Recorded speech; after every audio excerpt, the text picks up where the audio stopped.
Hello everyone and welcome to the first basketball edition of On the Beat of this year. I'm David Wilson, as always, joined by Stephen Bailey and Trevor Haas. Syracuse opens the season on Friday against Cornell. They get Fordham the following Tuesday. Saw them a couple of times in the preseason. I think the biggest question mark that all of us have right now is that backup point guard spot. Michael Benajay, naturally a small forward, having to man that backup point guard spot, 8 turnovers in the 2 preseason games. What does he need to do better? Well, he just needs to get used to playing point guard. I talked to him. He said in his transfer year last year, he played both positions, point guard and shooting guard. But talking to Tyler Ennis, it certainly didn't seem like he sounded like Mike hadn't played a lot of point, and he's very new to just running an offense, calling out plays. And after that Holy Family game when he had 5 turnovers, he said something like, I'm walking up the court and I'm thinking this play in my head, but sometimes I forget to call it out, and you can't have a guy who's doing that. So Boeheim said Tyler Ennis will play mid to high 30s minutes, but they need a backup point guard, and Benajay's really got to learn how to handle some pressure. Yeah, I spoke with Benajay's mom a few days ago, and she said that he really isn't accustomed, like you said. It's just something completely new to him, but he's excited for it.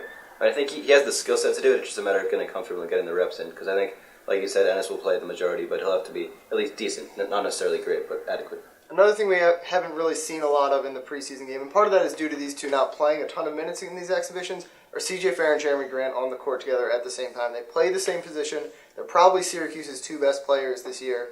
What are you expecting out of them? Do you think they can coexist on the floor together? Yeah, well, I think they have to. I think they've been practicing together, every day. I think CJ also, he's been working in the high post a little bit more, and you see Jeremy on the wing more and coming in the baseline. So I think they play the same position, but their skill sets do differ enough to allow both of them to succeed on the court. Yeah, like you said, I think they complement each other really well. Do you guys think, hypothetically, if it's Ennis, Cooney, Fair, Grant, Coleman, Kita, or Christmas, does that work? Or?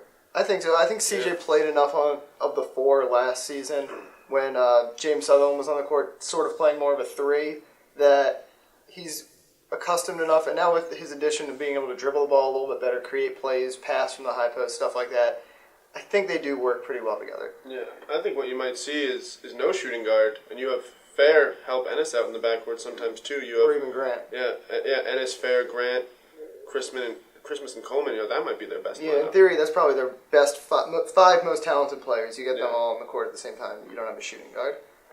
So these games, obviously, Syracuse expected to win. What do you guys want to see out of them to prove that they are once again a Final Four contender? I think one of the things I'd like to see is Coleman and Christmas and how their offensive games really have come around.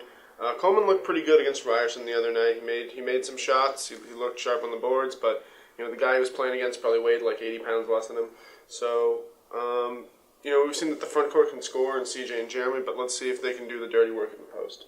Yeah, definitely that for sure. Another thing is Trevor Cooney, just to see if he can kind of be consistent, because he's capable of shooting the basketball, that's a fact, but to get it and actually go out in the game and do it regularly with consistency, that's a different story. So I'm really looking to see that if he can do that. I'm really looking forward to seeing Jeremy Grant. I think we saw him in flashes last season be really good, and I think with a little bit more consistency in the lineup, there's a chance that he could be the best player on this team by the end of the season. That's all for now. Be sure to check out our basketball guide on newsstands this weekend. It'll preview the entire season. We also have previews in the actual paper of weekend games, including the Cornell game. Thanks a lot.